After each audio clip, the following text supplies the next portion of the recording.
Hi guys, it's me PUN and Puna. Welcome to a new video.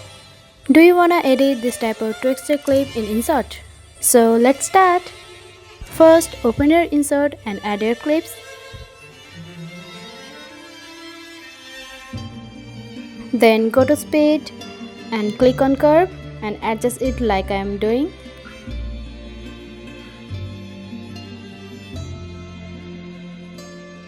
Now do the same with other clips too.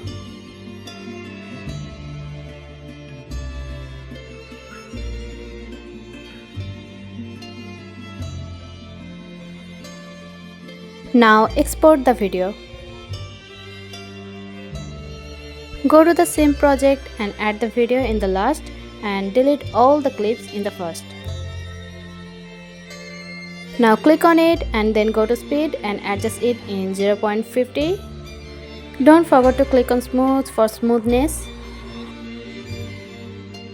And finally your Twixtor clip edit is done. You can see how it's looking right now.